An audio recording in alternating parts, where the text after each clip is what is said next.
सभी अपना कैमरा चालू कर देंगे और स्तुति करेंगे। Please open your camera. स्तुति करते हैं हम लोग सभी। ओ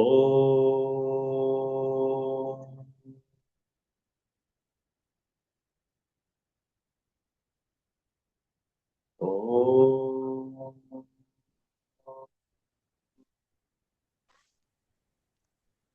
ओ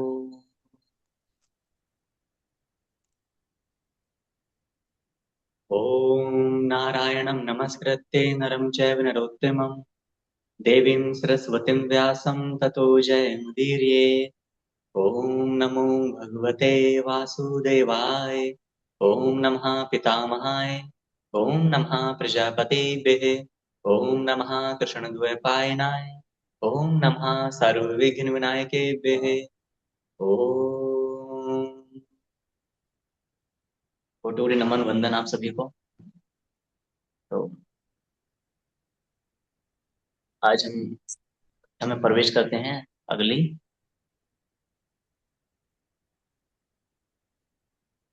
अ, आज का जो हमारा विषय था मैं शेयर कर देता हूँ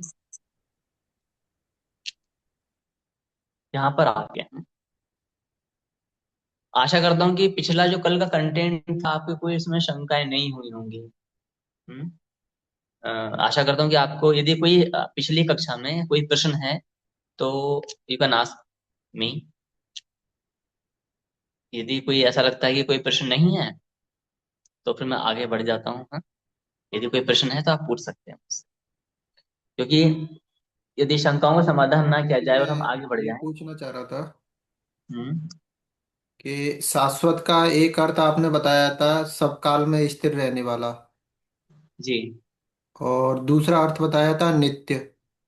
हम्म। जो कि नित्य का मतलब होता है रोज। तो नित्य दोनों का अर्थ। हाँ बोलिएगा। दोनों अलग चीज हुई ना। शाश्वत और नित्य मतलब एक कैसे हुआ, ये समझ में नहीं आया मुझे। नित्य का अर्थ एक तो होता है रोज सामान्य हिंदी भाषा के अनुसार। है ना। हाँ। तो नित्य का अर्थ होता है जो सदा सर्वदा वर्तमान रहे। हम्म? हम्म। मच्चिता मदत प्राणा बोधयंता परस्परम पथ्यंतच माम नित्यम तुषंति च रमन्ति च। बहुत भगवान बताते हैं नित्यम अर्थात कि जो वर्तमान में सदा रहते हुए मेरी भक्ति पूजा में नित्य संतुष्ट रहता है। नित्य का अर्थ होता है जिसमें कोई परिवर्तन ना हो। तो भगवान अपने भक्त की परिभाषा बता रहे हैं कि नित्य का अर्थ होता है जिस जो परिवर्तन रहित हो। ठीक है वो क्या नित्य है। मान लेते हैं ये तो लग तो ये नित्य नहीं है, इसमें चेंजिंग आ जाएगी।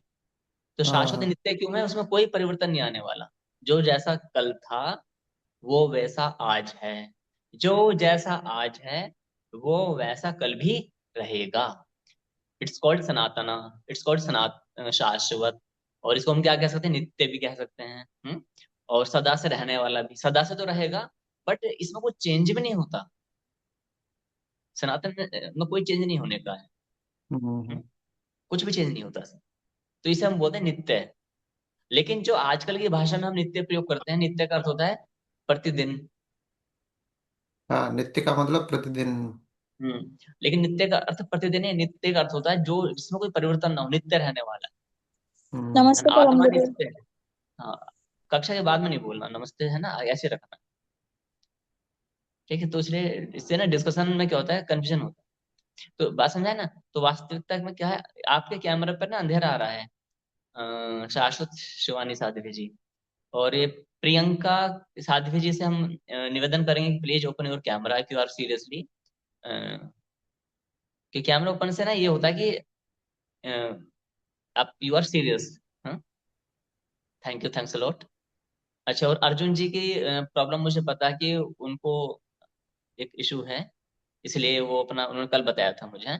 बाकी सभी जो अपना जिनको प्रॉब्लम है वो अपना कैमरा ओपन अवश्य करेंगे ताकि कम्युनिकेशन अच्छे से बन सके। है ना। कम्युनिकेशन अच्छा, यदि कोई प्रॉब्लम है तो आप वो आपको मेरे साथ एक बार बता देंगे कि what is the actual problem. ठीक है। तो हम अब आगे। अच्छा, और कोई किसी को कोई प्रश्न पिछली क्लासेज में। बहुत अच्छा। तो क्या करना है, नोट्स भी प्रॉपर बनाने हैं। है ना। देखो जब हम भक्ति की ओर आते हैं ना तो भक्ति, ज्ञान और वैराग्य है। तो भक्त तो हम सब बनना चाहते हैं, ज्ञान लेना नहीं चाहते। बोरिंग बोरिंग पार्ट है ना ये। ज्ञान कौन लेगा, है ना। इसलिए आप देखना, ज्ञान में अब होली आने वाली है तो बहुत सारे लोग होली खेलेंगे, आनंद लेंगे, उत्सव लेंगे, बहुत अच्छी बात है। लेकिन उसके वो ज्ञान भी तो होना चाहिए ना, जो भगवान क्या चाहते हैं। तो इसलिए उस ज्ञान को थोड़ा समय दें, एटलीस्ट 1 घंटा तो हम दे ही। पहले तो बच्चे लोग 25 साल दिया करते थे जीवन के, 25-26 साल किसमें, गुरुकुल में ही दिया करते थे, है ना।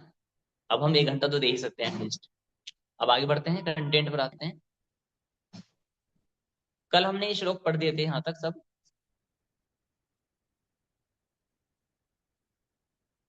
देखो ये, अब आगे मैं इसकी हेडिंग बता देता हूँ क्या है ये।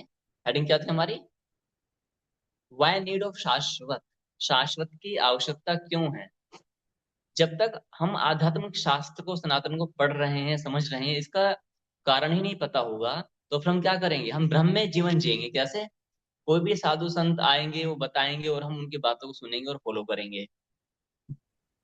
कोई साधु संत कुछ और कह देते हैं, हम मान लेते हैं, फिर कोई ना कोई आता है उनकी बातों को काट भी देता है। एक ही संत दूसरी बात, संत उसकी काट रहा है। तो ऐसी स्थिति में हम क्या करें, कहाँ जाएं।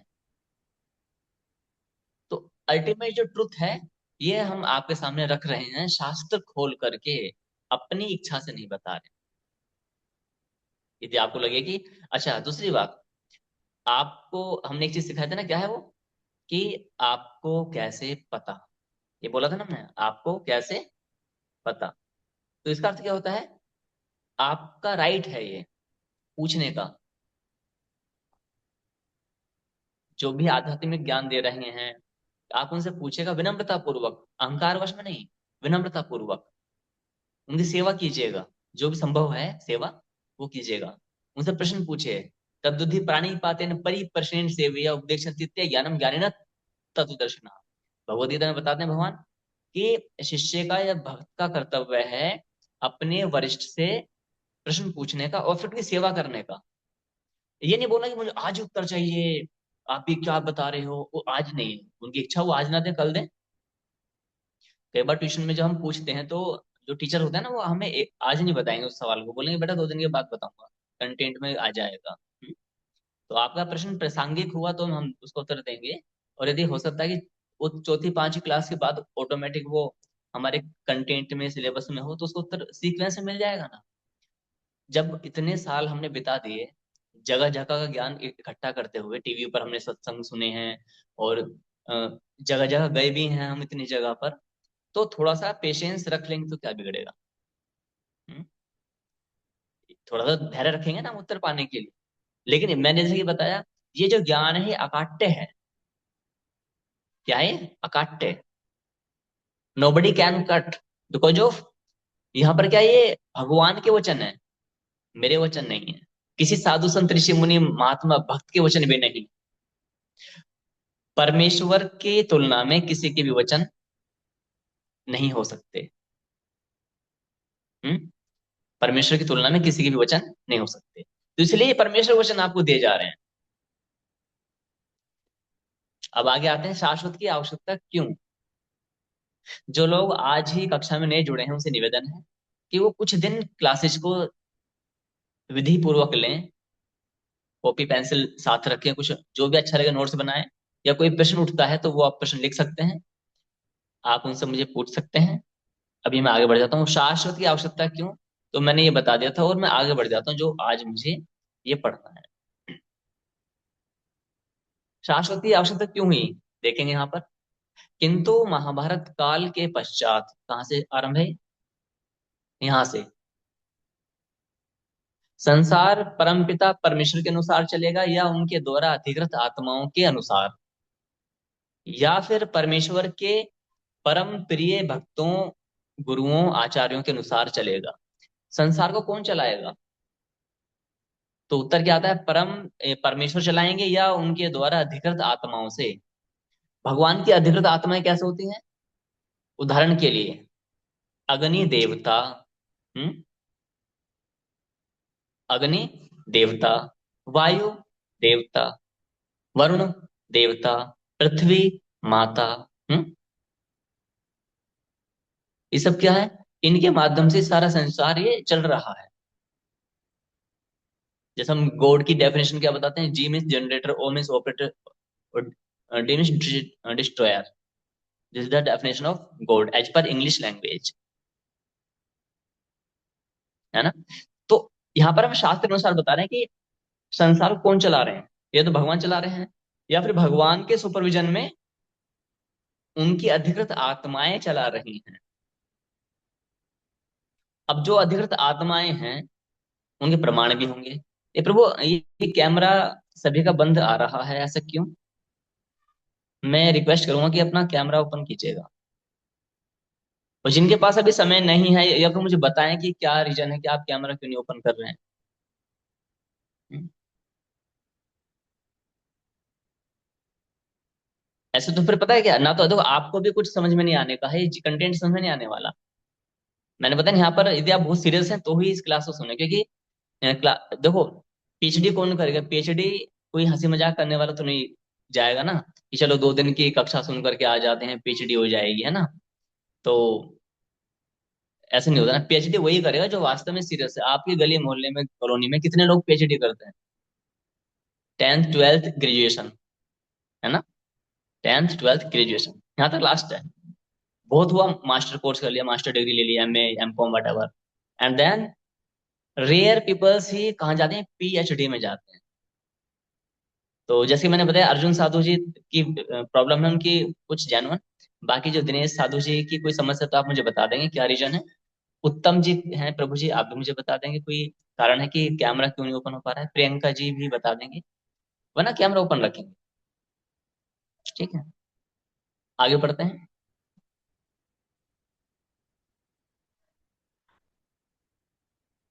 किंतु महाभारत काल के प्रश्न समझिए, संसार को कौन चला रहा है? परमपिता परमेश्वर या उनके द्वारा अधिकृत आत्माएं। किंतु महाभारत काल के पश्चात लगभग प्रत्येक जन समुदाय द्वारा एक एक वाक्य बहुत गहराई से समझना है। यहाँ पर यदि थोड़ा सा बुद्धि का प्रयोग नहीं किया आपने तो ये समझ में नहीं आने वाला। क्लास चल रही है ये, है ना? फिर तो वही वाला कि नाचे गाएं कूदें भंडारा खाएं और क्या होता है, झांकी देखें, और भी कुछ होता है ना, क्या होता है वो, बस ये होता है सनातन में तो। क्लासेज में कौन आता है? कोई नहीं आता, because we are not serious. हमें तो इतना ही बताएगा जी, देखो कीर्तन वो नाच लो गाओ और भंडारा खाओ झांकियां देखो, बस। इट्स कॉल्ड भक्ति। आई एम ग्रेट भक्त।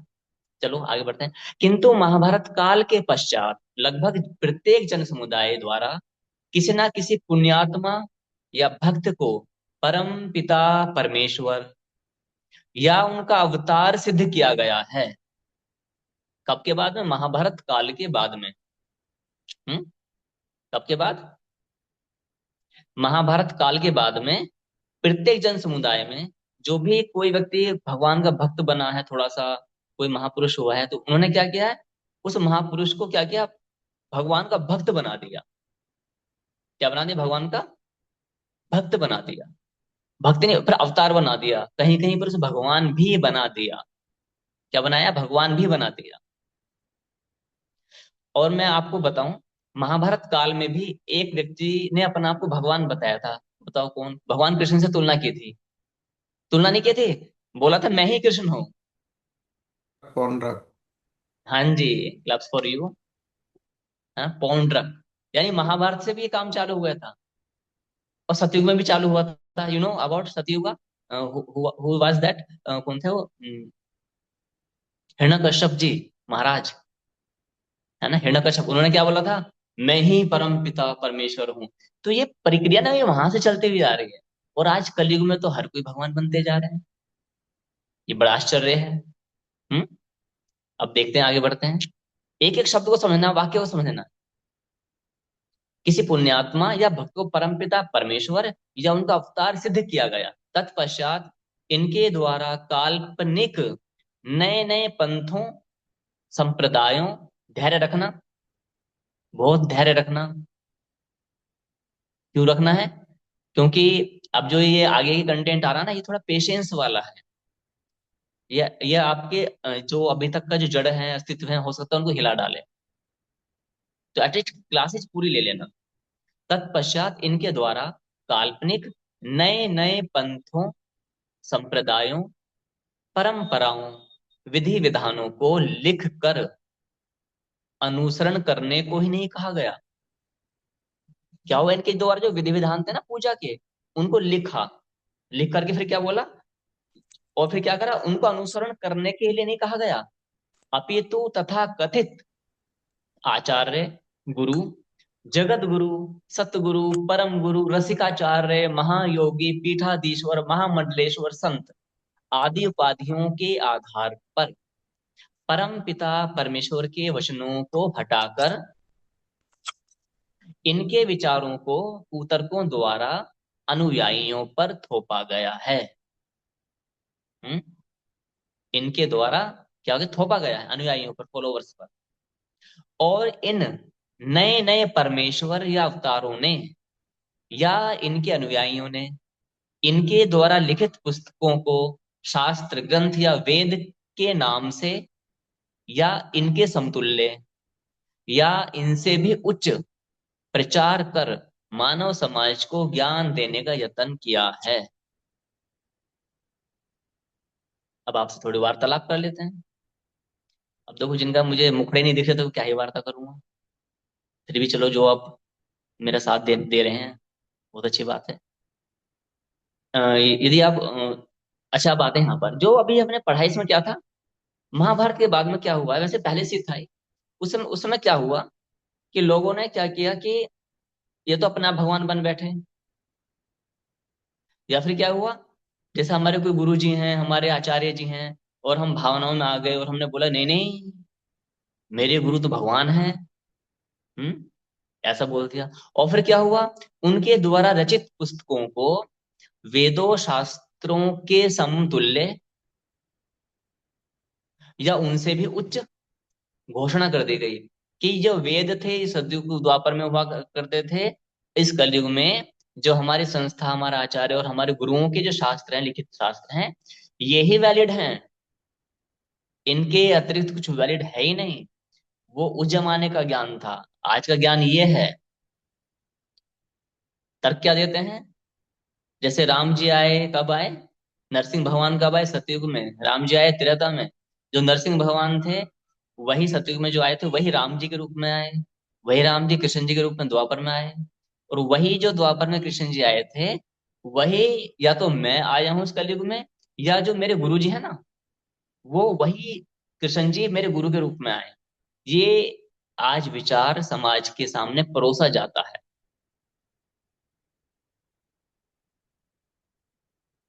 ये आज जो विचार है, ये समाज के सामने क्या किया जा रहा है, परोसा जा रहा है। इसलिए नए नए भगवान हर राज्य में, हर राज्य में एक नया भगवान मिल जाएंगे। और अपकमिंग गॉड भी हैं, जो आने वाले भगवान है ना, कई सारे हैं आपके राज्यों में भी। आप भी थोड़ा बहुत रट्टा लगाओ शब्द श्लोकों का और थोड़ी सी विद्याएं सीखो, आप भी भगवान बन सकते हो। ये बहुत सस्ता है। बहुत सस्ता बिजनेस है,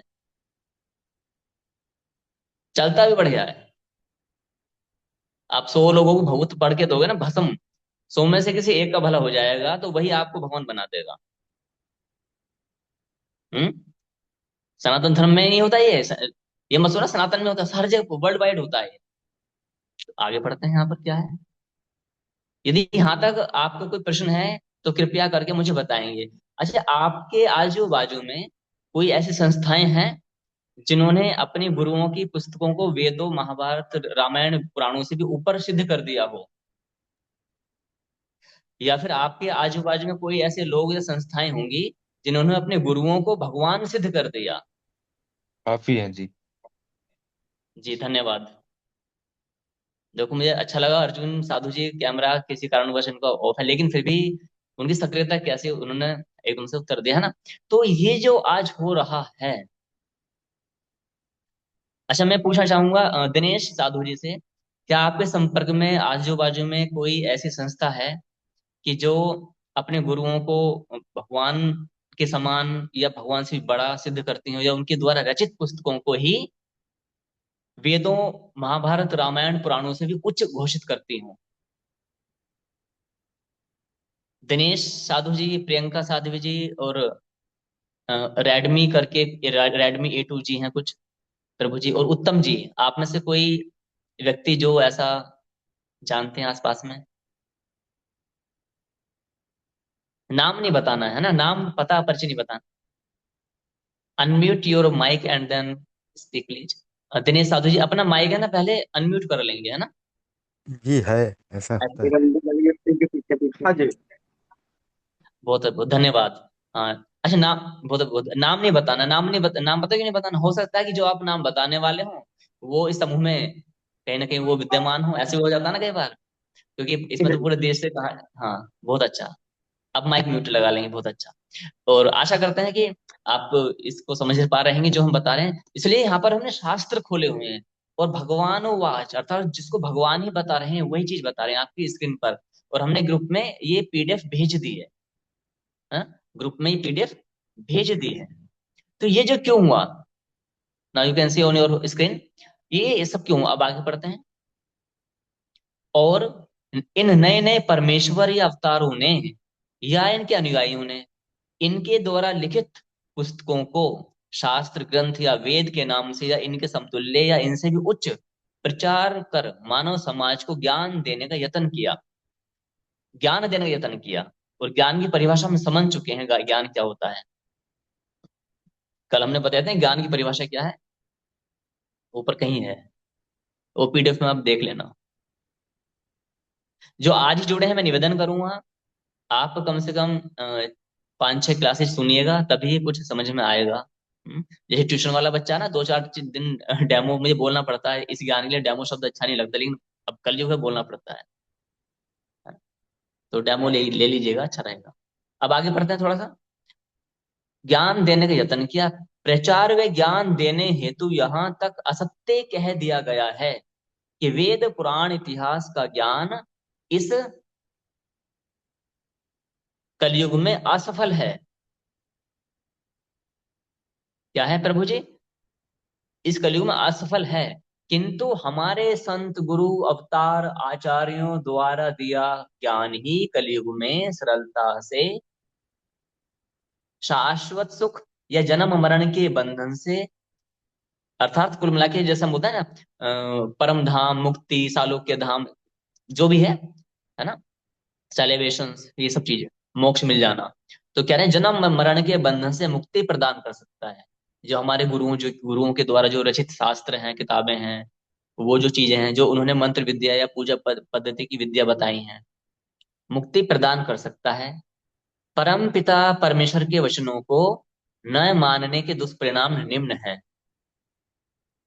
परम पिता परमेश्वर के वचनों को ना मानने के दुष्परिणाम निम्न है। दुष्परिणाम जानेंगे, लेकिन अभी चर्चा करते हैं। ये जो हुआ, ये क्यों हुआ? क्योंकि हम लोग जो भगवान को चाहने वाले और भगवान से चाहने वाले, अंतर है थोड़ा सा। आर्त अर्थात जिज्ञासु, ज्ञानी, 4 प्रकार के भक्त भगवान की शरण में जाते हैं। आर्त अर्थात दुखिया, दुखिया, तन से दुखी, रोग बीमारियां हैं, मानसिक कलेश है, जो भी चीज है ना, वो इस तरह से। तो जो मानसिक कलेश के कारण से क्या हो जाता है, वो ये भाव रहता है। तो वो व्यक्ति क्या करता है, मान से प्रभु जी मैं आपकी शरण में आया हूँ, चलो ठीक है। अर्थार्थ जिसको पैसा चाहिए, दौलत चाहिए, मान सम्मान, ये भी अर्थ पैसा चाहिए, वो भी भगवान की शरण में जाता है।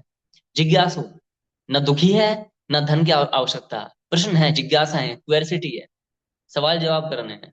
भगवान है भी कि नहीं है, भगवान एक है तो अनेक धर्म क्यों बने हुए, भगवान है तो फिर एक धर्म में गौ माता को रोटी खिलाना लिखा है और दूसरे धर्म में क्या लिखा हुआ है, गौ माता से रोटी खाना लिखा हुआ है, ऐसा क्यों है? ये भी, तो उसके अंदर लॉजिक्स बहुत भयंकर होते हैं, तो वो जानना चाहता है। और भगवान ने क्या बताया लास्ट में, क्या बताया? ज्ञानी। तो 4 प्रकार के जो भक्त हैं वो भगवान की शरण में आते हैं। तो अब आता है कि जो हम भगवान के वचनों को न मानने से क्या समाज में हानि हुई है, उस हानि को पढ़ेंगे थोड़ा सा संक्षेप में। जीव अपने परम लक्ष्य को भूल गया है। अद्भुत। यहाँ पर मैं आपका ध्यान चाहूंगा, सभी अपना ध्यान, अटेंशन मुझे देंगे। जीव अपने परम लक्ष्य को भूल गया है। तो परम लक्ष्य क्या है जानते हो? अब हम बोलेंगे जी देखो अलग अलग सबका अपना, नहीं, एक ही है। जैसे सेना को जब कोई कमांडर कहीं भेजता है तो उसका लक्ष्य एक ही है, विजय प्राप्ति। By hook by hook, anyhow, by hook by hook, anyhow you have to win only. Hmm. तो उसी प्रकार से यदि यदि हम सबको मानव जाति के रूप में जन्म मिला है तो हमारा एक ही लक्ष्य है, दो नहीं हो सकते। नहीं जी, सबका अपना अपना लक्ष्य अलग है। लक्ष्य नहीं, वो अपने जीवन जीने का माध्यम बना रखा है, वो एक अलग है। कोई डॉक्टर बन जाए, कोई इंजीनियर बन जाए, कोई समाज सेवी बन जाए, कोई कुछ कर ले, वो सब चीज अलग, वो पेट तक सीमित है। वो एक नैतिक कर्तव्य है, सामाजिक कर्तव्य है। बहुत सारे प्रश्न होता है ना, हम अच्छे कर्म करें, किसी को सताएं ना, गरीबों की सेवा करें, पेड़ लगाएं, अनाथालयों को खुलवा दें, तो हम भगवान को ना माने तो क्या मोक्ष मिल जाएगा? बिल्कुल नहीं मिलने का। आप एक सामाजिक प्राणी हैं, आध्यात्मिक नहीं हो। आध्यात्मिक में और सामाजिक में अंतर है। हम्म। सामाजिक और आर्मी, सैनिक जो होता है वो वही होता है जो अपनी कमांडर की बात माने। वर्दी पहनकर मनमानी करे वो सैनिक नहीं कहलाता। आप वर्दी पहनकर मनमानी करें किसी को, आप अपने देश में अपने पड़ोसी, आपने कोई आतंकवादी देखो गोली मार देंगे ना, पहले आपके ऊपर केस हो जाएगा। क्या हो जाएगा? केस होगा। सवाल सवाल जवाब पूछे जाएंगे। आपको अधिकार किसने दिया गोली चलाने के लिए? आपके ही पास ये हथियार कहाँ से आए? यदि आप अपने कमांडर की बात मान रहे हैं तो आप सैकड़ों को मार दीजिए, कुछ नहीं बिगड़ेगा। सम्मान, सम्मान मिलेगा, भारत रत्न मिलेगा, न जाने क्या क्या मिलते हैं, सैनिकों का अवार्ड मिलते हैं ना।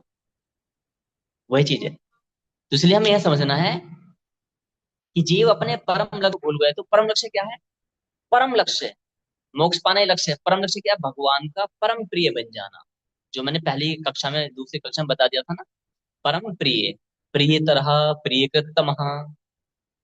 हमारे प्रश्न की प्रत्येक स्लाइड पे लिखा हुआ है, देखेंगे। लक्ष्य प्रिय तरह प्रिय कृतम। आपका लक्ष्य केवल क्या चाहिए? भगवान का परम प्रिय बनना।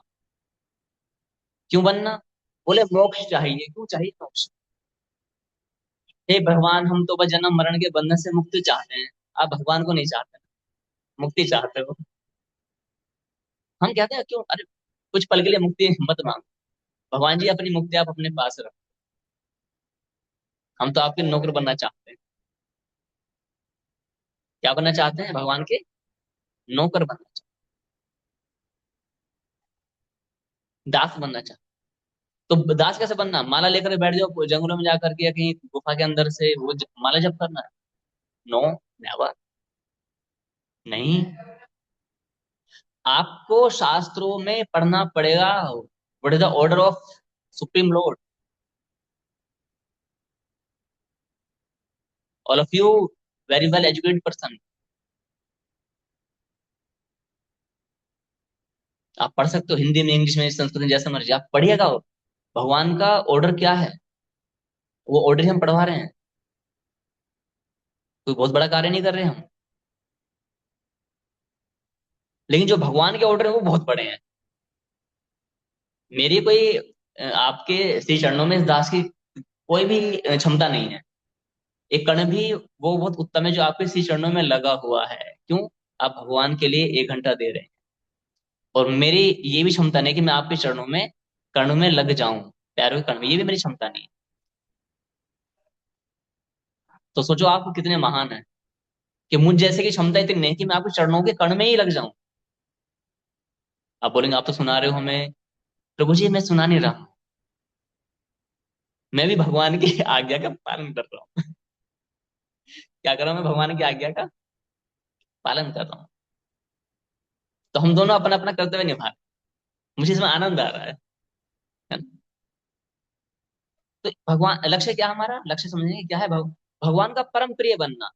इसे कुछ एग्जाम्पल समझते हैं। परम प्रिय कौन होता है? एक पिता के 2 या 3 बेटे हैं। इसको याद रखना थोड़ा सा। कथा को नहीं सुनाने के काम आती है, आप किसी को समझाओगे तो सुनाने के काम भी आती है, अपने आप भी समझने में आती है। एक पिता के 3 संतान हैं, ऐसा मान लेते हैं, 3 या 4, जो भी मान लीजिएगा। उसमें से एक बेटा जो होता है ना, वो पिताजी के दिन रात सेवा करता है। जो पहला वाला बेटा है वो क्या करता है? दिन रात सेवा करता है अपने पिताजी की या माताजी जो भी है। वो अपने माता पिता उन्हें नूतन वस्त्र देता है, बहुत सारे प्रसाद ला करके देता है। बहुत सारे प्रसाद ला करके देता है वो। क्या देता है? बहुत सारे प्रसाद। और अच्छे अच्छे पकवान भी लाता है। क्या लाता है? अच्छे अच्छे पकवान भी लाता है। तो इस तरह से वो बहुत सारे काम करता है। पैर दबाता है, आधी रात में बना करके गर्म पानी दे देता है, बहुत सारे काम हवा करता है, मच्छर ना लगे, ठंड गर्मी ना लगे, ऐसा करके ना। पहला वाला बेटा। दूसरा बेटा क्या करता है? दूसरा बेटा ये करता है, जैसे ही पिता ने आवाज मारी वैसे ही अलर्ट मोड में आ जाता है। जी पिताजी क्या करना? वो कैसे सेवा करे जानते हो? पिता ने यदि आधी रात को भी बोल दिया है, मेरे को काढ़ा बना दो, पानी ला दो, वही काम करेगा। तीसरा बेटा क्या करता है? वो मन मर्जी है। उसका मन किया तो बहुत सारी सेवा कर देगा, और नहीं मन किया तो कुछ भी नहीं करने का। अब हुआ क्या? अच्छा, मैं यदि आपसे पूछूं तो आप किस बेटे को चाहेंगे? पता नहीं किस बेटे को चाहेंगे, लेकिन मैं बता दूं। यदि आपने पहले वाले बेटे को चुन लिया जो अपने मन से सेवा करता है, तो जानते हो क्या? आप मांगोगे बेटा गर्म पानी दे दो, उसका मन नहीं है गर्म पानी का। अरे वो तो अपने मन से सेवा कर रहा है ना। वो अपने मन से सेवा कर रहा है। जैसे हम अपने मन से भक्ति करते हैं। अब महाशिवरात्रि आई, भाई मेरा मन कर रहा है मैं अपने मन से सेवा करूं, मैं भगवान शिव पर लोटा चढ़ा जल चढ़ाऊंगा, ये करूंगा अपने मन से। 2-4 साल मैंने बहुत सेवा करी, उसके बाद सब छोड़ दी सेवा। हाँ, 10 साल पहले पता, हम भी बहुत सेवा करते थे। क्यों? अब क्या हुआ? आपने भगवान की सेवा नहीं करी, आपने अपने मन की सेवा करी थी। कृपा करके इस भ्रम से बाहर आइए। हमें सीखने की आवश्यकता है। किससे? आर्मी ऑफिसर से। कमांड जो सेना होती है, सेना अपने मन के वशीभूत नहीं होती है, वो अपने कमांडर के वशीभूत होती है, अपने सीनियर ऑफिसर के वशीभूत होती है। तो इस कलयुग में हमारा सुपर कमांडर कौन? परमेश्वरी वचन। और उन परमेश्वरी वचनों को कौन बताएगा हम तक? हमारे गुरु। No doubt. लेकिन गुरु की बात यदि परमेश्वर वचन से मेल नहीं खाती है, तो गुरु जी को भी हमें नमस्कार करना। ये थोड़ा कंट्रोवर्शियल विषय बोल दिया ना मैंने। हम्म? तो गुरु को भी हमें नमस्कार करना है। या तो हमें समझाएं कि प्रभु जी आपने, गुरुदेव आपने ये शास्त्र विरुद्ध बातें क्यों बोली है, ये ऐसा तो लिखा हुआ नहीं है ना। जो मूल सिद्धांत है। अब ये वाले सिद्धांत नहीं कि मोबाइल कहाँ यूज करना है, शास्त्र में कहाँ लिखा हुआ है, ये सब ऐसे नहीं। मूल सिद्धांत। तो जो समस्या हुई वो क्या हुई हमारे देश में, सनातन में? आगे देखते हैं। विश्वव्यापी सनातन धर्म का मत संपूर्ण पृथ्वी पर न होकर भारत में घटना। जो विश्वव्यापी सनातन धर्म था संपूर्ण पृथ्वी पर, वो आज संपूर्ण पृथ्वी पर नहीं है। ये तो एक बात हुई। सबसे दुखद बात यह है कि भारत में भी घटना। भारत में भी पहली बात तो भारत ही कट गया है टुकड़ों में। और जो ये रहा सहा भारत बचा है, इसमें भी घट चुका है। अनेकों जनपदों में सनातन है ही नहीं। वो विधर्मियों ने उनको कब्जा कर लिया है। हम्म। विधर्मियों ने उन्हें कब्जा कर लिया है। अनेकों राज्य ऐसे हैं भारत के जहां पर आप अपना उत्सव खुलकर नहीं मना सकते। भारत की बात बता रहे हैं, ये भारत देश की बात है। अभी कितना कंट्रोवर्सी हंगामा मचाता है बंगाल में। You know about Bengal? क्या क्या कांड नहीं हुए वहां पर।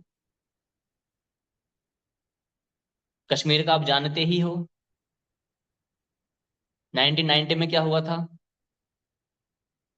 उसमें तो फाइल्स बन चुकी हैं, है ना। वो फाइल्स तो केवल 10% भी ट्रुथ नहीं है। तो ये क्यों हुआ? परमेश्वरीय वचनों को ना मानने का दुष्परिणाम ये है कि आज हम अनेकों जनपदों में, भारत के अनेकों राज्यों में, हम सनातन के पर्वों को खुलकर नहीं मना सकते। Are you agree with me? Priyanka Sadhvi ji, क्या आप मेरे साथ सहमत हैं इस बात के लिए?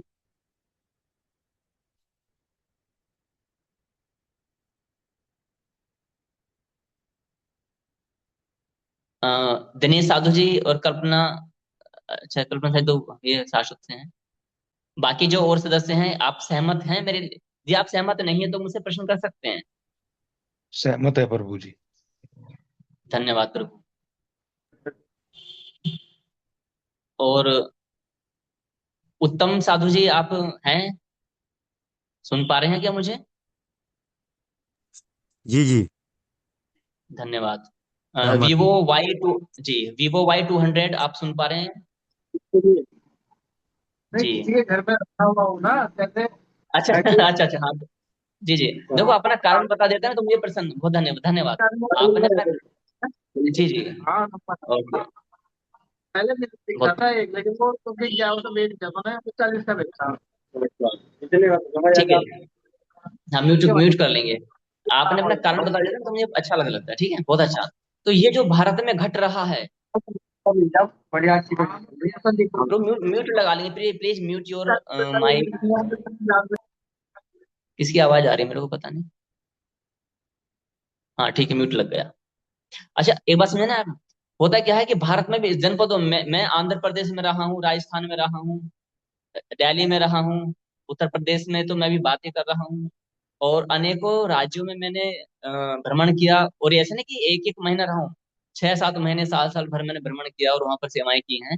तो मैंने देखा है भारत का हाल, ठीक है।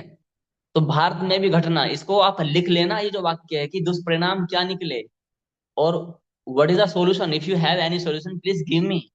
मैं आपसे समाधान मांगता हूँ, इफ यू हैव, अगर यदि तुम्हारे पास इसका कोई उपाय है तो आप मुझे दीजिएगा।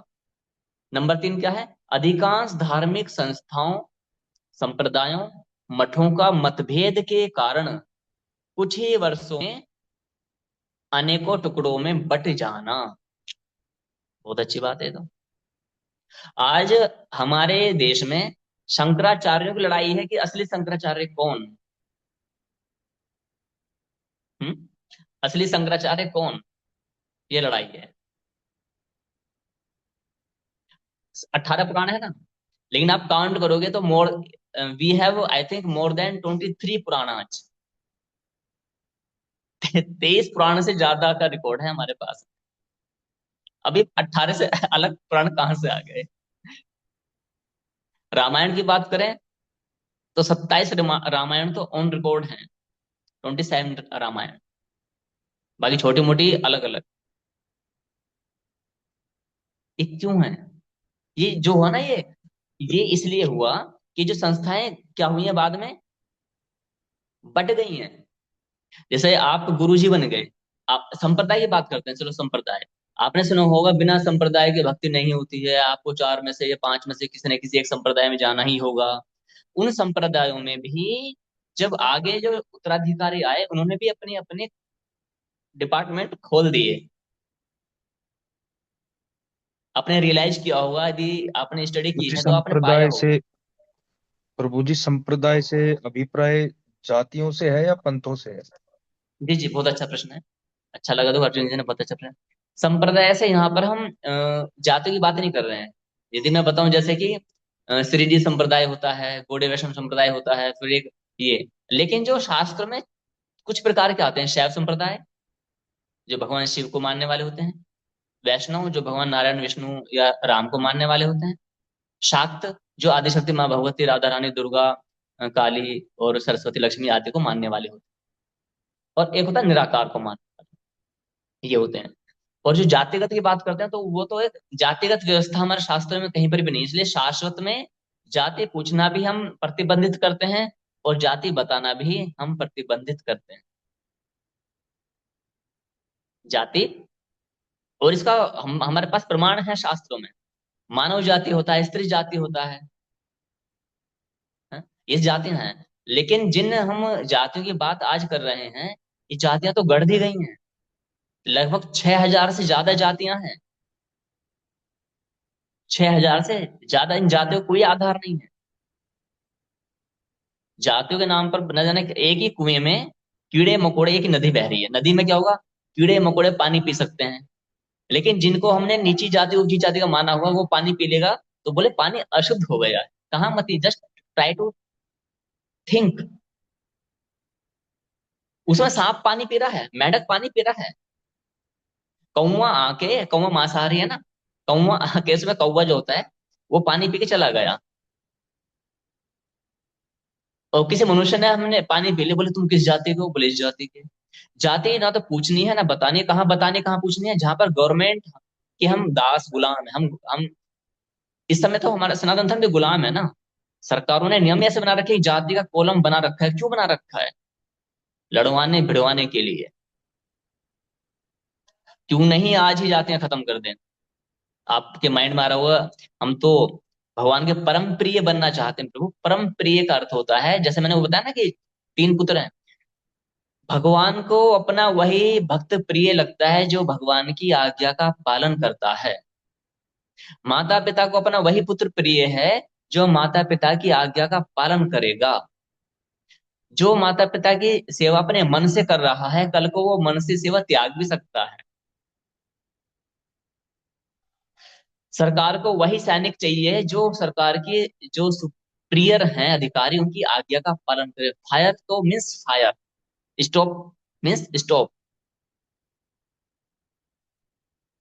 मेरा मन नहीं कर रहा आज फायर करने का, मैं जो काम करता हूँ मन से करता हूँ, 100% करता हूँ, आज मेरा मन नहीं फायर करने का, अच्छा, गेट लॉस्ट। तो भगवान ने जो बताया प्रिय तरह, भगवान कृष्ण ने तपस्या की किसकी? शंकर जी की। शंकर जी से क्या मांगा उन्होंने वरदान? कल की क्लास में पढ़ाया था, याद है कुछ? क्या मांगा था पता है?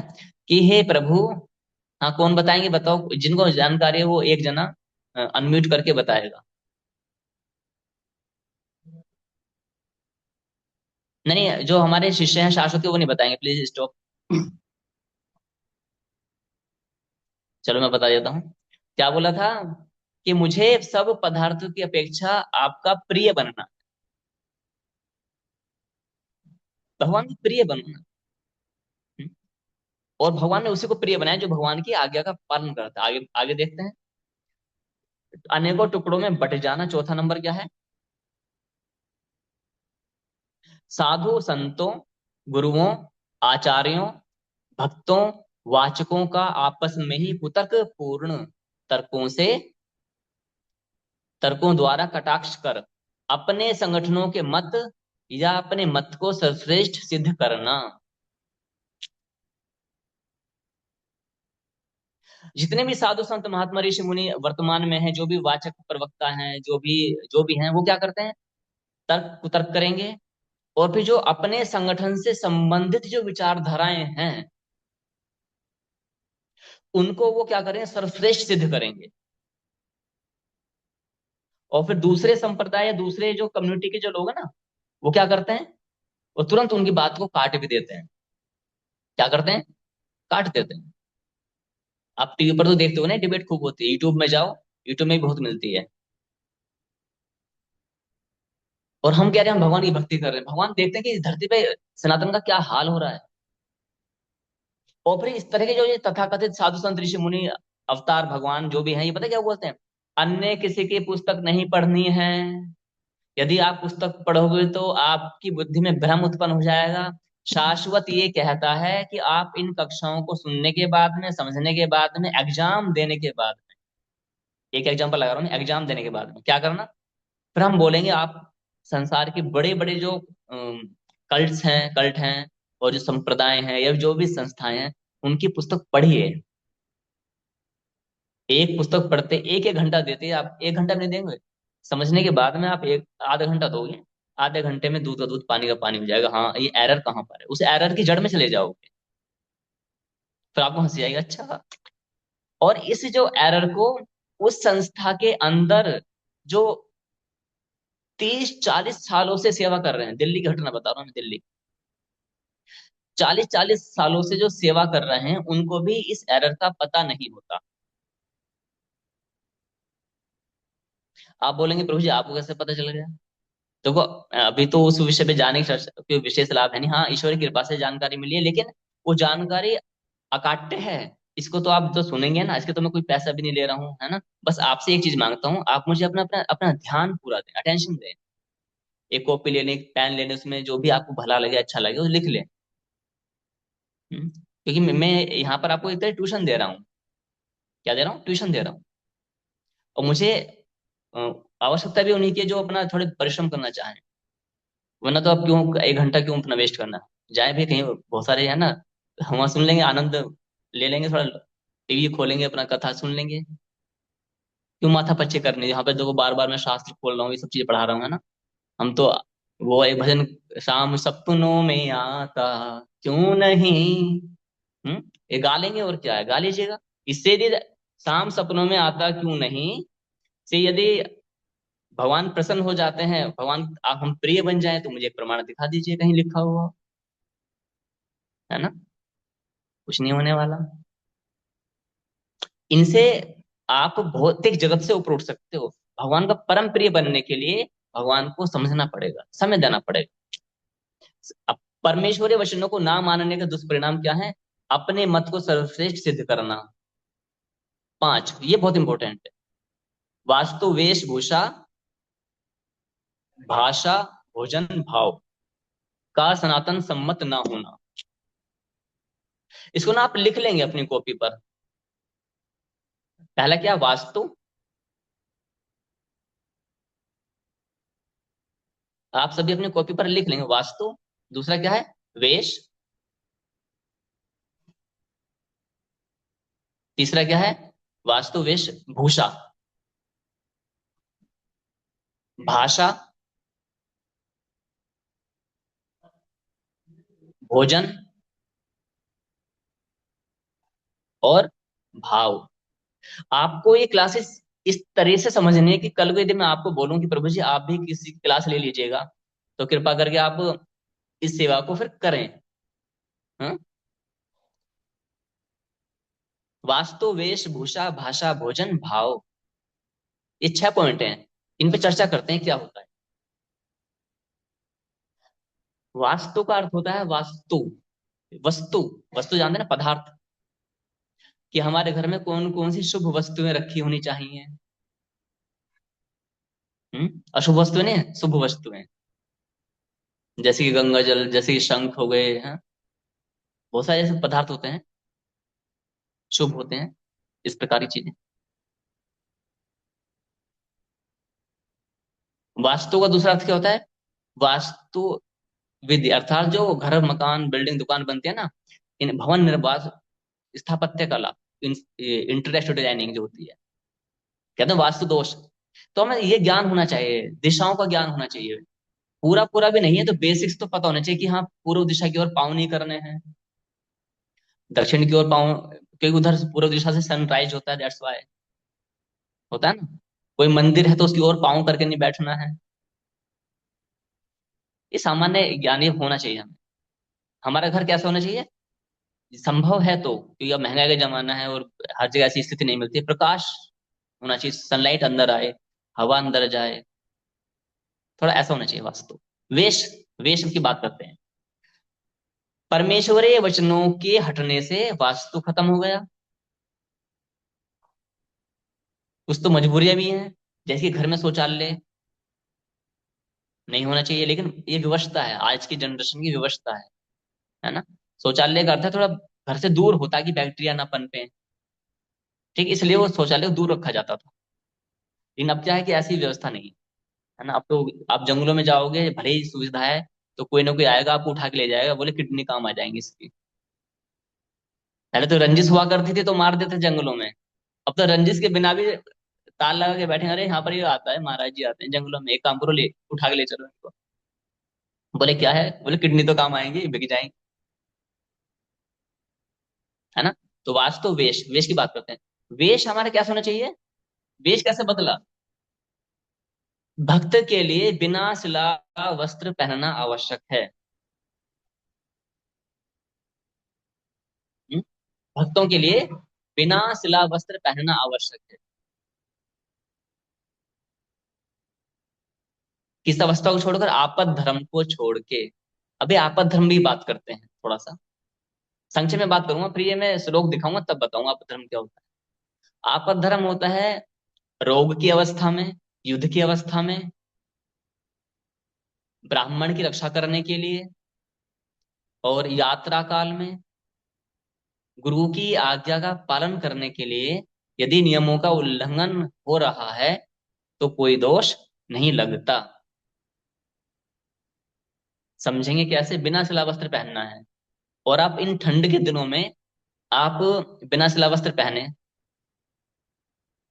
तो क्या होगा? फिर भगवान की आज्ञा का पालन तो नहीं होगा, डॉक्टर की आज्ञा का पालन अवश्य होगा। हम्म। भगवान की आज्ञा का पालन तो नहीं होगा, डॉक्टर की, वैद्य राज की आज्ञा का पालन जरूर होगा। काढ़ा पियो जी गरम गरम, बोले ठंड लग गई है, ठंड लग गई है ना।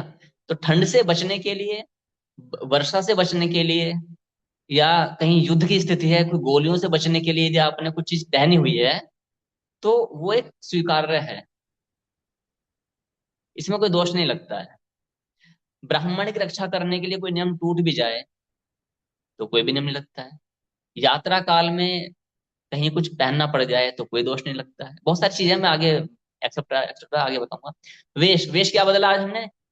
बिना सिला वस्त्र छोड़ करके हमने क्या किया? कुर्ता पजामा, नीचे धोती ऊपर कुर्ता। अद्भुत विज्ञान है। गुरुदेव, जी। और यदि भक्त साध्वी है तो वो कैसे पहनेगी बिना सिले वस्त्र? I am coming on this point, just wait please. Thank you, thanks a lot. ठीक है। पहले मैं पुरुष का बता देता हूँ। ठीक है। तो यहाँ पर क्या आता है कि सिला वस्त्र, नीचे धोती ऊपर कुर्ता, और जो कुर्ता ऊपर पहना हुआ है, तो मैं जब छोटा था तो मैं अध्ययन करता था ये क्या हो रहा है। क्या सुदामा जी गरीब थे तो क्या ऊपर कुर्ता पहनते थे? फिर किसी ने बोला उस समय सिलाई उपस्थित नहीं थी, प्रभु जी सिलाई उपस्थित नहीं थी, तो ये लहंगा चोली पहनते थे। चोली क्या, फिर ये कहाँ की, अमेरिका से आते थे ये सिल करके। और महाभारत में एक चीज आती है, भगवान वो दुर्योधन क्यों नहीं, कंस की, कंस के लिए कोई टेलर जो दर्जी था ना, कपड़े लेकर के जा रहा था, राजकीय पोशाक। तो भगवान श्री कृष्ण छोटे थे तो उन्होंने उससे वो वस्त्र छीन लिए। बोले लाओ ये वस्त्र, बोले "ये तो मेरे राजा के", बोले किसके? कंस। बोले लाओ हम पहनेंगे। भगवान तो छोटे थे। तो उसमें आती है, आप शास्त्र में पढ़ लेना कहीं ना कहीं, यानी कि सुई या सिलाई की जो विद्या है वो सनातन में पहले से है विद्यमान। तो राजा जो पहनते थे वो सिले वस्त्र पहन लिया करते थे। हम बात भक्त की कर रहे हैं। जब मैंने ये प्रमाण पढ़ा तो मैं अचंभित हुआ कि अच्छा, सिलाई की विद्या, सुई की विद्या, ये मशीन की नहीं, क्या मशीनें वगैरह तो ये अभी बनी है, जो भी हुआ हुआ करता था पहले, वो पहले भी थी। तो बिना सिला वस्त्र पहनते, तो नीचे धोती ऊपर कुर्ते की विद्या कहाँ से आई? सनातन का जो तोड़ तोड़ हुआ ना, वो यही, यहीं से आना चालू हो गया। फिर लोगों ने बोला देखो, वेशभूषा से क्या फर्क पड़ता है, ये तो सब ऐसे ही हो जाता है, इससे क्या, मन चंगा ये कटौती में गंगा। ये मेरा नेक्स्ट पार्ट होता है, ये तो पहला चरण है जो मैं एग्जाम के बाद में नेक्स्ट चरण में लेता हूँ। अभी जो इसको पास कर लेता है ना, फिर उसके हम इसके हायर लेवल की क्लास करवाते हैं, हायर लेवल की क्लास। उसमें बताते हैं ये मन चंगा कटौती में गंगा क्या है, कहाँ से इसका लॉजिक है, क्या तर्क है। पहले बेस क्लियर कर दूं, परमेश्वर के वचन क्या है, उसके नुकसान क्या क्या हुए। तो जो वेश हमने बदल दिया, ऊपर कुर्ता पहना, क्या पहना ऊपर, नीचे धोती पहनी, फिर समय बीता। तो जब संतानों ने सोचे कि जब मेरे पिताजी भगवान के भक्त हैं, जो ऊपर कुर्ता पहन लिया, वो नीचे क्या पहन लिया, धोती पहनी है, तो अब तो जमाना बदल चुका है, तो क्यों ना मैं नीचे पजामा पहन लूं। जब सिला वस्त्र धारण कर ही लिया तो नियम तो टूट गया। तो नीचे मैं क्या पहनूंगा, पायजामा पहनूंगा। तो फिर जनरेशन चेंज हुई, समय बीता, फिर क्या हुआ जानते हो? फिर हुआ ऊपर कुर्ता, नीचे पजामा। आज आपको जो अधिकांश जो पंडित जी मिलते हैं वो ऐसे मिलते हैं। आप उनसे पूछें कि प्रभु जी हमारे सतयुग में, त्रेता में, द्वापर में कोई एक example, if you have any single example at least, कि ऊपर सिला हुआ वस्त्र पहना हो और नीचे बिना सिला हुआ वस्त्र पहना हो, तो मुझे बता दीजिएगा आप। कहीं पर भी नहीं है। क्या मजबूरी आई है ऐसी? क्या आपको ठंड लग रही है? आप मुझसे पूछेंगे आपने क्यों पहनी हुई है जैकेट? ठंड लग रही है, ठंड है। या कोई बीमार है तो बीमार व्यक्ति पहन सकता है, जो बीमार है ना, बीमार किसी भी कारण से पहन सकता है। भगवान ना करे किसी के कोई एलर्जी हो जाए, कुछ चीज हो जाए, तो वो पहन लेता है भाई। धूल मिट्टी लगती है तो मुझे, मैं शरीर को सीधा सनलाइट के टच में नहीं रखूंगा, पहन सकता है। और अब क्या हो आने वाले टाइम में, जब उस जनरेशन ने कुर्ता पजामा पहन करके भक्ति आराम करना आरंभ किया, तो पहले जो ना बाल ऐसे होते थे, हमारे जैसे बाल नहीं है, वेशभूषा ऐसे होती थी भक्तों की जैसे ये है। दूसरा कॉन्सेप्ट क्या होता था, ये भी कटवा के रखी जाती थी, चुटिया भी नहीं होती थी, जैसे माननीय योगी जी हैं हमारे, वो संन्यास मार्ग में है ना, इसलिए। तीसरा कॉन्सेप्ट क्या होता है, जटा भी और दाढ़ी भी। लेकिन फिर इसको फैशन बनाना चालू किया, चुटिया लंबी रखी, लेकिन साइड की मांग खोले हुए। और अब तो भागवत करते हैं ऐसे महान आत्माएं, you know, just try to watch on your screen and television screen, हमारा वहां पर अब साइड की मांग है, और बड़े उच्च स्तर पे वो क्या कर रहे हैं, भागवत कर रहे हैं। कहीं मेरा सोना सा रूप नहीं बिखर ना जाए, गंदा ना हो जाए। ये कहाँ से कॉन्सेप्ट निकाला, आने वाली जनरेशन ने क्या किया, वो चुटिया इतनी बड़ी छोड़ करके वो इतनी सी रखते हैं चुटिया, 100 150 बाल होते हैं गिनती के। और अब कुर्ता पजामे की जगह क्या आ गया, केवल और केवल क्या है जानते हो, पैंट शर्ट आ गए हैं। और पैंट शर्ट वाले, कोट पैंट वाले बाबा जी को भी मैं जानता हूँ, उत्तर प्रदेश में है। वो कोट पैंट पहन के ना, वो चश्मा लगा करके सत्संग करते हैं। यहाँ पर नाम लेना उचित नहीं है, समय आने पर हम नाम भी बताएंगे, वो नाम तब बताएंगे यदि आपकी कोई क्वेरिसिटी होगी, तब बता दें पर्सनली। वेश क्यों बदला गया, शादियों के लिए वेश का कोई प्रावधान नहीं है, शादियों के लिए वेश का कोई प्रावधान नहीं है। शादियों ने तो आज तक, शादियों के लिए, दोबारा सुनेंगे, माताएं बहनों के लिए वेशभूषा का कोई प्रावधान नहीं है।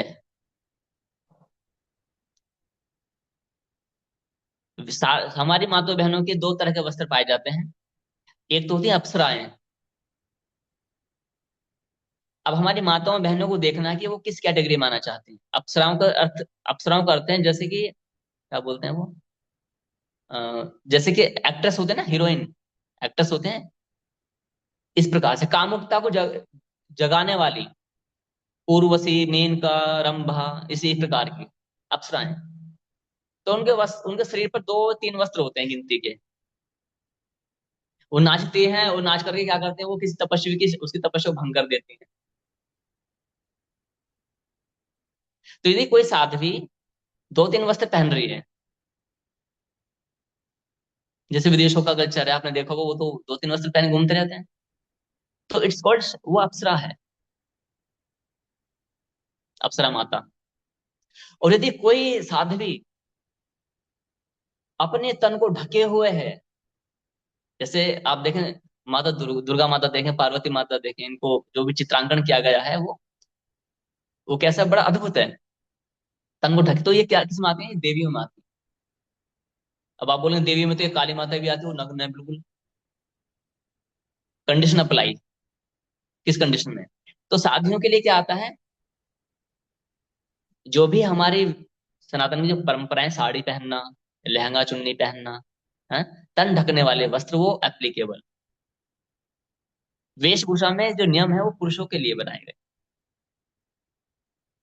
तो वेश के लिए मैंने बताया, सारा वेश बदल दिया, माथे पर तिलक नहीं, चंदन नहीं, कुछ भी नहीं, एक बिंदी लगा ली, बहुत बड़ी बात है जी, हम भगवान की। और इन तिलकों में भी आडंबर कर दिया, ये मेरी दुकान का तिलक है, ये तेरी दुकान का तिलक है। बोले मैं अपनी दुकान का तिलक अलग करूंगा, लेकिन मुझसे पूछा आपने भी तो अपनी दुकान का तिलक अलग किया हुआ है, देखो देखो, आप देख रहे होंगे ना, है ना।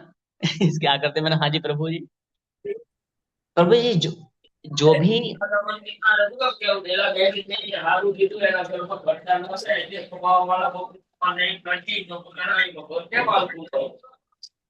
ये प्रभु जी, मुझे आपकी आवाज, दो दो के माइक एक साथ चालू हो गए हैं।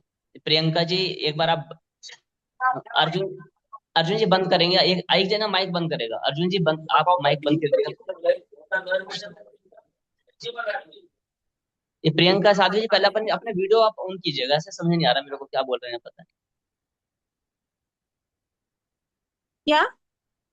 हेलो? आप कुछ बोलना चाहते हैं, आप कुछ बोलना चाहते हैं क्या? नो नो सर, नो आचार्य जी।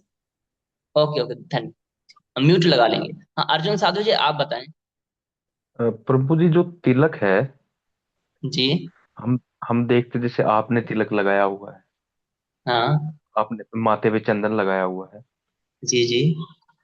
कोई साधु तिलक को सीधा ऐसे ऊपर की तरफ लगाता है, कोई तीन हाँ तिलक हाँ। लगाता है, कोई त्रिशूल छपाता हम्म। है। तो ये तिलक के हम्म। अलग अलग प्रकार हैं, इसके बारे में कुछ आप बताना चाहेंगे? हाँ हाँ, ये हमारे विषय में है प्रभु, है ना। तो संक्षेप में मैं भी बताऊंगा, क्योंकि उसके लिए प्रमाण जो हम देंगे ना, लिखित प्रमाण देंगे शास्त्रीय मर्यादा के अनुसार, तो वो अधिक उत्तम रहता है। उसमें ना आपका पूरा विश्वास हो जाएगा। अभी तो जैसे मैं बताऊंगा, तो यूट्यूब पर आप डालोगे तो बहुत सारी वीडियो अवेलेबल है ना। तिलक कितने प्रकार के होते हैं, लेकिन उन तिलकों को बताने वाले परम पिता परमेश्वर हैं, या उस संप्रदाय विशेष के साधु संत ऋषि मुनि या संस्थापकाचार्य हैं, ये मुख्य विषय है। हम परमेश्वर ये वचन मानते हैं, जो अब जो हमारे माता तिलक देते हो ना, इसमें दो चीजें होती हैं। या तो परमेश्वरीय वचन होने चाहिए, या परमेश्वर के द्वारा अधिकृत आत्माओं के वचन होने चाहिए। स्पष्ट है। तो ये जो हमारा है पूरा कॉन्सेप्ट, ये माथे पर लगाने का नियम बताया है।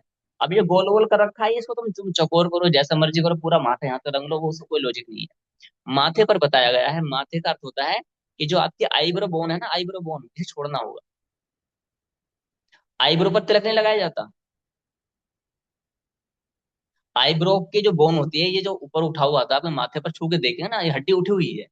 इट्स कॉल्ड, ये आईब्रो की जो बोन होती है, इस पे तिलक नहीं लगाना है, माथे पर लगाना है। तो उसके हम प्रमाण देंगे, हैं। तो आशा करता हूँ आप इसको थोड़ा सा धैर्यपूर्वक आगे सुनेंगे। तो स्क्रीन पर आपको जो प्रमाण आएगा, श्लोक आएगा, कहाँ लिखा हुआ, किसी ने बताया, सब कुछ आएगा। हाँ, त्रिपुंड के लिए भगवान शिव ने कहीं बताया है, ये बस सत्य है, और एक इस तिलक के लिए बताया गया है। बाकी जो कोई लाल कर लेता है, कोई दो तीन लाइनें मार देता है, कोई नाक तक बना लेता है। एक तो मैंने देखा, यहाँ तक तिलक लगाया हुआ था। हम लोग रोड पर प्रचार कर रहे थे, मैं मंत्र जाप कर रहा था, तो नाक के जो ये भाग है, यहाँ से लेकर के और यहाँ तक ऐसे करके, तो मैंने कहा जय हो प्रभु, जय हो। क्या अद्भुत लीला है। तिलकों का भी हम अध्ययन करेंगे, आप अचंभित हो जाएंगे। तिलकों की भी एक दुकानदारी अलग है, अद्भुत व्यापार है। हमारा धर्म में देखो बढ़िया है, सबका काम चंगा चलना चाहिए। हम नंगे ठीक। हम नंगे ठीक, हमें कोई प्रॉब्लम नहीं। अब थोड़ा आगे बढ़ते हैं।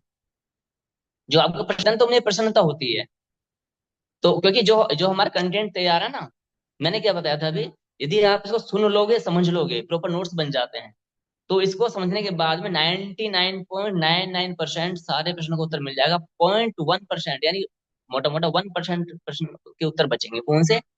उनके लिए जब तक आप साधनाओं में उतरे हुए नहीं, उसका उत्तर पा भी नहीं सकोगे।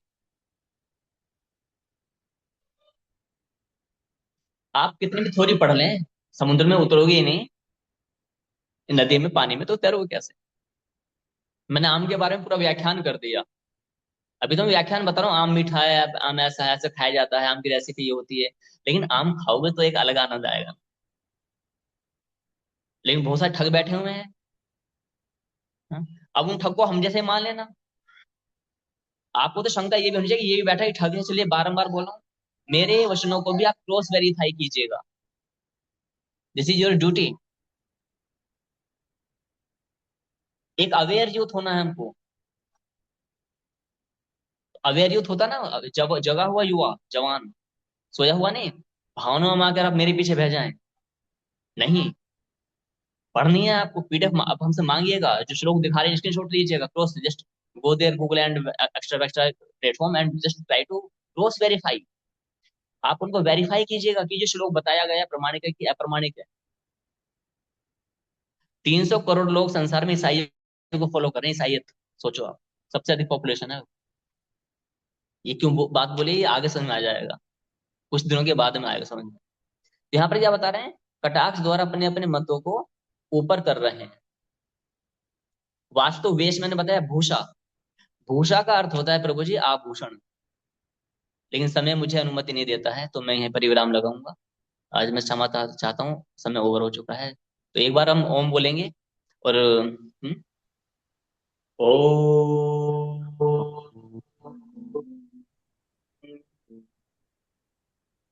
नमस्ते रामवीर साधु जी, नमस्ते अर्जुन साधु जी, दिनेश साधु जी नमस्ते, प्रियंका साधु जी नमस्ते, और कौन है, रेडमी A2 जी नमस्ते, उत्तम मिनी जी नमस्ते नमस्ते, नमस्ते वीवो जी। Y200 जी नमस्ते, शाश्वत हेमा साजी नमस्ते, शाश्वत शिवानी साजी नमस्ते, शाश्वत नमस्ते कल्पना गुरुदेव। साजी नमस्ते, नमस्ते ऑल ऑफ यू गुरुदेव।